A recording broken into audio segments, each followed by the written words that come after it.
Nous consacrons cette vidéo à la présentation des raisons pour lesquelles les cessationnistes pensent que les langues ou le parler en langue ont cessé dès l'époque apostolique. Cette argumentation peut être divisée en 6 chapitres.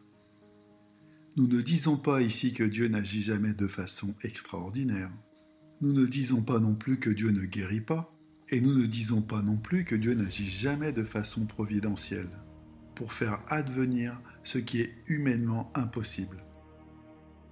Le don des langues était un don miraculeux, et le temps des miracles s'est achevé avec celui des apôtres. Cependant, tout au long de l'histoire de la rédemption, nous parvenons à distinguer 3 périodes distinctes où les miracles jouaient un rôle de premier plan. Et dans chacune de ces 3 périodes, les miracles avaient comme finalité précise de confirmer la parole de Dieu. Ces 3 époques étaient celles de Moïse et de Josué, d'Élie et d'Élisée, de Christ et de ses apôtres. Entre ces 3 périodes de miracles, dont chacune dura approximativement 70 ans, il y eut de longues périodes de temps où les miracles étaient quasiment absents. Et les quelques miracles qui eurent lieu pendant ces siècles ne doivent certainement pas être considérés comme quelque chose de courant. À notre avis, les miracles qui ont eu lieu à l'époque de Christ et de ses apôtres étaient simplement une irruption temporaire des puissances du siècle à venir, une démonstration de la puissance que nous connaîtrons sous sa forme définitive que lorsque le siècle à venir sera pleinement établi, c'est-à-dire lorsque Christ reviendra dans la gloire pour terminer de restaurer la création. Mais entre la première création et la seconde création, Dieu, à certaines périodes de l'histoire de la rédemption, a laissé apparaître dans notre histoire humaine des témoignages de ce que sera l'éternité future. Pour autant, ce ne fut jamais l'intention de Dieu que les miracles soient une chose normale dans l'histoire de la rédemption. Le dernier miracle rapporté par le Nouveau Testament est la guérison du père de Publius, qui a eu lieu vers l'an 58. De cette date jusqu'à l'an 96, c'est-à-dire lorsque Jean écrivit l'Apocalypse, il n'est fait mention dans la Bible d'aucun miracle. Les dons miraculeux comme celui des langues et de guérison ne sont mentionnés que dans la première épître aux Corinthiens, qui est l'une des plus anciennes épîtres de Paul. Mais quand Paul parle des dons en Éphésiens et en Romains, il ne mentionne nulle part ces dons. En effet, Dieu dans son merveilleux plan avait assigné une merveilleuse finalité au miracle. Les apôtres vivaient à l'époque singulière et unique de l'inclusion des païens dans le peuple de Dieu. Époque durant laquelle la production de la doctrine subséquente aux événements majeurs qu'avaient été la vie, la mort, la résurrection et l'ascension de Jésus était absolument nécessaire. C'était pour confirmer la véracité de ce qui, d'une certaine façon, était une nouvelle doctrine, que Dieu accorda de grands miracles à ceux qui avaient la charge d'annoncer un Christ crucifié qui accomplirait les promesses de Dieu. Une fois ce but accompli, une fois la parole de Dieu et l'inclusion des païens confirmée, les miracles, parce que leur finalité était atteinte, n'avaient plus lieu de se produire de façon habituelle. C'est en tout cas cette conclusion que nous sommes arrivés après avoir lu Hébreux 2, versets 3 et 4. L'auteur de l'épître aux Hébreux écrivait à des Juifs qui s'étaient préalablement convertis à Christ, mais qui désormais considéraient la possibilité de revenir au judaïsme. C'est pourquoi l'auteur de l'épître les a avertis ainsi. Je cite, « Comment échapperons-nous en négligeant un si grand salut qui, annoncé d'abord par le Seigneur, nous a été confirmé par ceux qui l'ont entendu. » Dieu appuyant leur témoignage par des signes, des prodiges et divers miracles, et par les dons du Saint-Esprit distribués selon sa volonté. Notons que l'auteur de l'épître utilise au verset 3 un verbe conjugué au passé lorsqu'il dit que l'évangile a été confirmé. À l'époque où l'épître aux Hébreux fut écrite, la doctrine de notre si grand salut avait déjà été confirmée par des signes, des prodiges et divers miracles, et par les dons du Saint-Esprit. Et l'auteur de l'épître aux Hébreux considère ici qu'il s'agit déjà de quelque chose appartenant au passé. Autrement dit, je crois que Dieu est un Dieu de miracles. Je crois que Dieu peut faire tout ce qu'il veut et quand il veut. Pourtant, je ne crois pas que tout ce qui est rapporté dans nos milieux évangéliques concernant ce qui est décrit comme une véritable avalanche de miracles suit le modèle qui est donné dans l'Écriture. Et pourquoi ? Parce que nous ne vivons pas à une époque, contrairement à celle de Moïse ou de Josué, d'Élie et d'Élisée, de Jésus et des apôtres, où la révélation divine et l'histoire de la rédemption franchit une nouvelle étape. Mais voici une seconde raison pour laquelle je pense que le don des langues a cessé durant l'ère apostolique. Le don miraculeux des langues était un signe de jugement à l'égard d'Israël à cause de son incrédulité. En 1 Corinthiens 14, verset 21 et Ésaïe 28, versets 11 et 12, Paul cite « Il est écrit dans la loi, c'est par des hommes d'une autre langue et par des lèvres d'étrangers que je parlerai à ce peuple, et ils ne m'écouteront pas, même ainsi, dit le Seigneur. » Ésaïe disait au peuple de la part de Dieu que celui-ci leur avait parlé de façon claire et que pourtant Israël ne l'avait pas écouté. C'est pourquoi, pour confirmer leur incrédulité, Dieu leur enverrait un signe de jugement. Il leur parlerait dans une langue qu'ils ne comprendraient pas. Le don des langues était donc un signe de jugement sur Israël, pour prendre acte de leur incrédulité au moment même où Dieu faisait entrer les païens dans son peuple.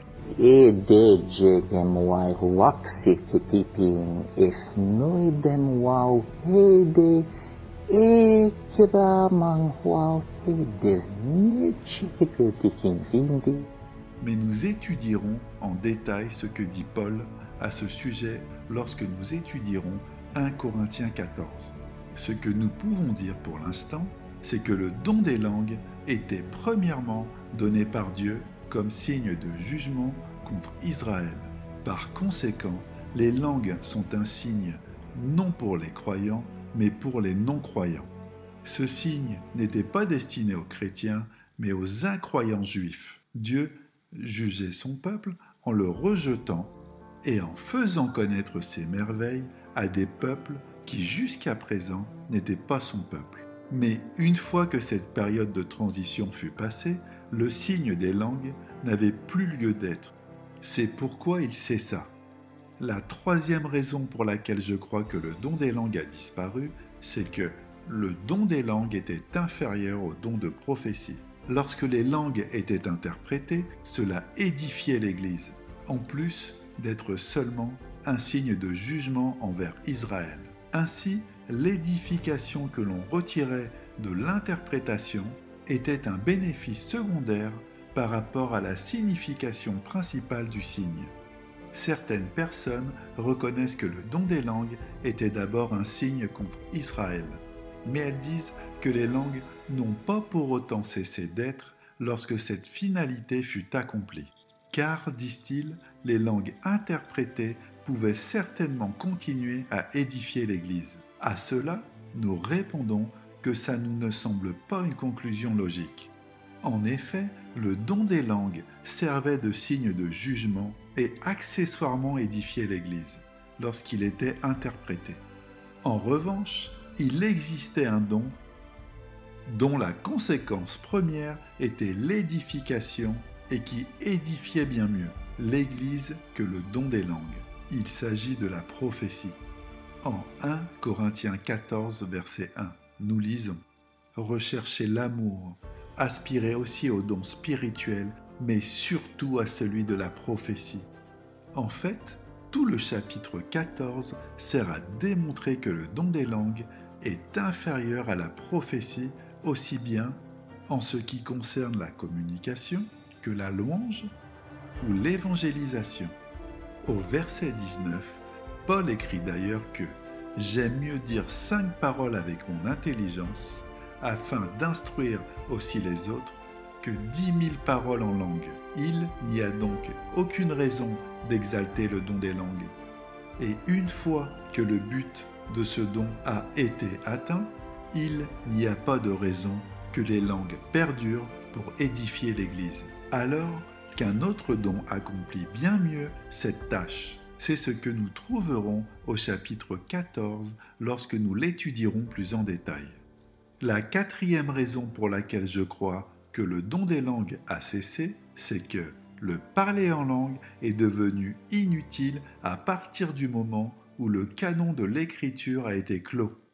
Une des caractéristiques du don des langues, c'est que par celui-ci, lorsqu'il était interprété, Dieu accordait une révélation directe à son Église. Or, il me semble que Dieu ne se révèle plus directement aux hommes, puisque l'Écriture est désormais complète. En fait, à la fin du dernier livre de la Bible, l'apôtre Jean écrit « Je le déclare à quiconque entend les paroles de la prophétie de ce livre, si quelqu'un y ajoute quelque chose, Dieu le frappera des fléaux décrits dans ce livre. » Puisque les langues avaient un caractère révélationnel, et puisque les révélations se sont faites de plus en plus rares au fur et à mesure que le canon se complétait, il est clair que les langues ont dû disparaître progressivement.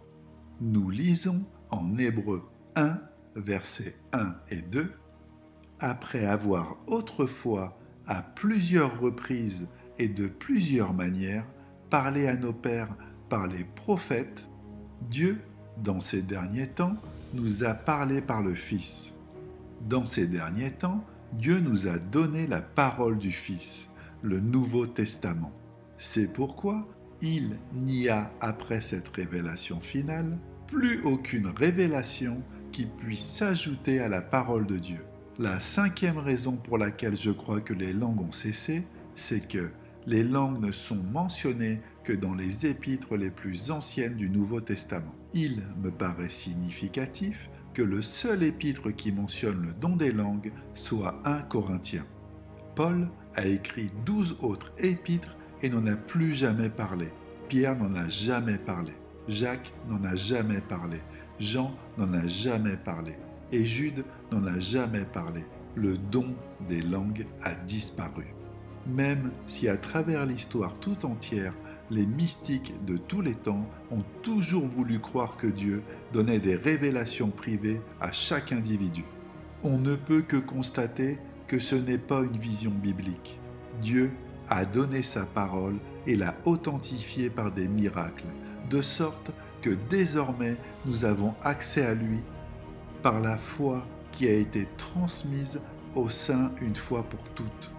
Le temps de la révélation est révolu.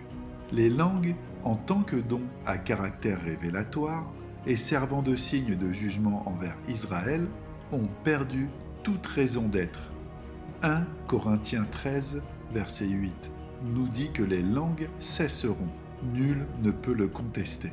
Et ce que nous avons vu la dernière fois est que le verbe utilisé au verset 8 implique que les langues cesseront d'elles-mêmes et que lorsqu'elles auront cessé, elles ne réapparaîtront plus jamais. C'est pourquoi il nous faut répondre à cette question importante.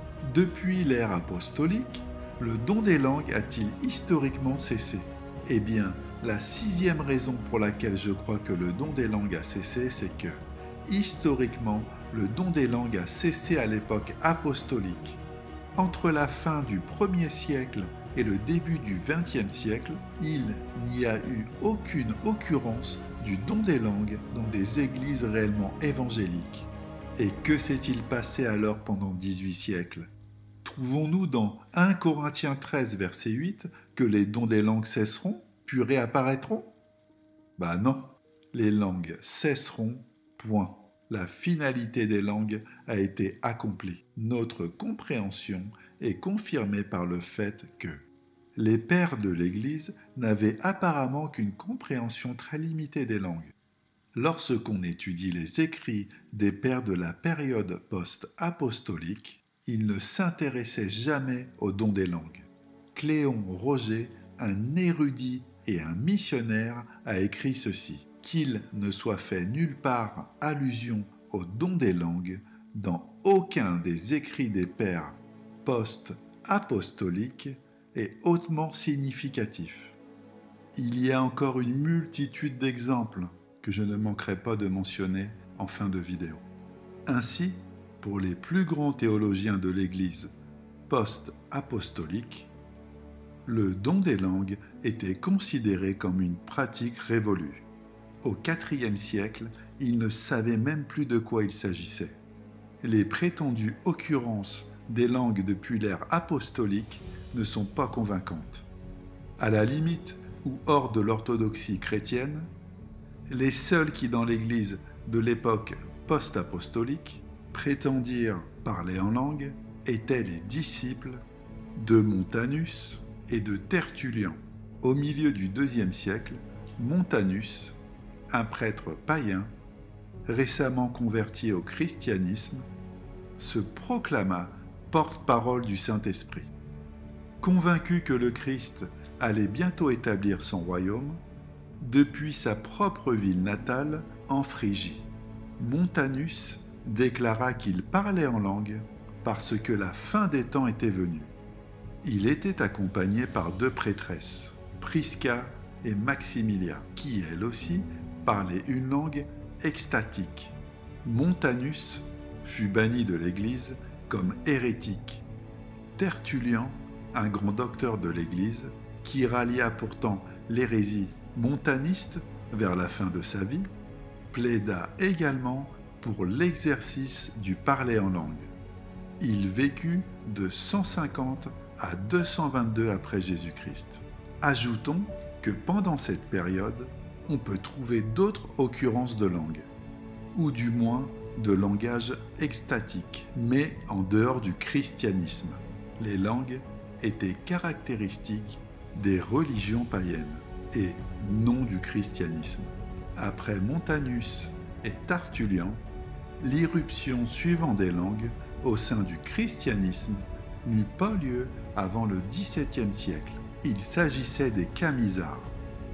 Le don de parole extatique fut revendiqué par ces protestants du sud de la France, dans les années 1680, et qui croyaient que leurs petits-enfants, qui ne connaissaient que leur dialecte local, étaient capables de s'exprimer dans un français parfait lorsqu'ils étaient en transe. Ce groupe fut cependant assez rapidement discrédité, et parce que leur prophétie ne s'accomplissait pas, ils furent considérés comme hérétiques, donc ne faisant pas partie à l'orthodoxie chrétienne.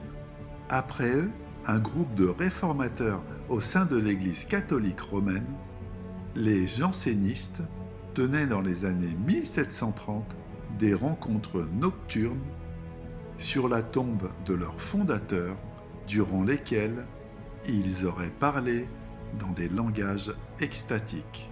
Ensuite, Mère Anne Lee fut la fondatrice du groupe des Shakers.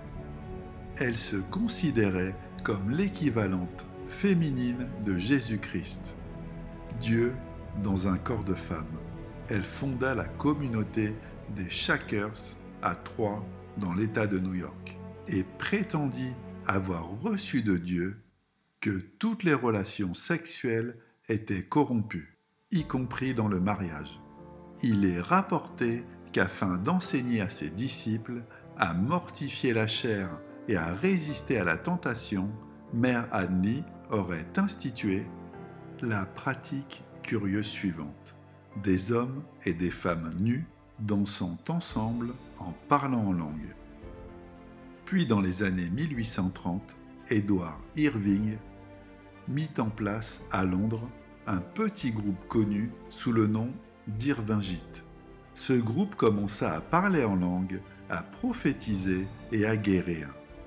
Mais le problème, c'est que les révélations qu'ils recevaient contredisaient l'Écriture, et que leurs prophéties ne s'accomplissaient pas, et que leurs prétendues guérisons étaient suivis de la mort. Une rumeur disait à leur sujet qu'ils étaient immortels et que certains de leurs conducteurs furent accusés de fraude.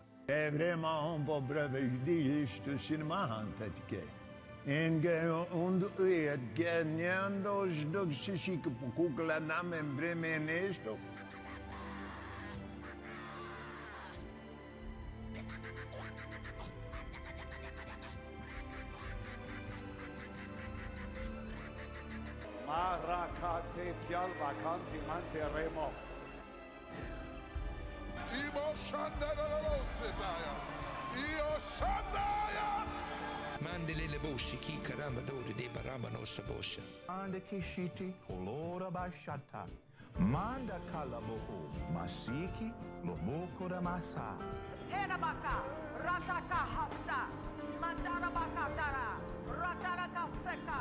Ziding kwap maktiki pitech kveng huade molde ruf nobka kenget e fapstitolch kvem bedegen hegegte. À partir du début du XXe siècle, le don des langues fut revendiqué au sein de l'orthodoxie chrétienne. En 1901, et pour la première fois depuis la période apostolique, des chrétiens authentiques firent l'annonce qu'ils parlaient en langue. Au Bethel Bible College, à Topeka, dans le Kansas, Agnès Osman reçut ce qu'elle appela le baptême du Saint-Esprit, et qui fut accompagné du parler en langue. Cette pratique fut rapidement adoptée par le mouvement de sainteté et qui se développa rapidement dans les églises américaines. En 1906, le parler en langue arriva à Azusa Street, à Los Angeles, en Californie. C'est à partir de ces deux événements, en 1901 et en 1906, que furent fondées les dénominations pentecôtistes dont font aujourd'hui partie un grand nombre de nos frères et sœurs en Christ. À l'inverse de leurs prédécesseurs dans l'exercice du don des langues, les pentecôtistes croient et prêchent la parole de Dieu. Et nous louons Dieu pour cela. Mais il faut bien se rendre compte que l'exercice des langues au sein du christianisme orthodoxe est un phénomène qui a commencé en début de ce siècle. En 1960, à Van Nuys, en Californie, le mouvement charismatique moderne commença dans une église épiscopalienne et s'étendit bientôt à un nombre important de dénominations. Ce que nous avons voulu montrer ici, c'est que le vrai don des langues n'est pas quelque chose qui s'est perpétué au long des siècles.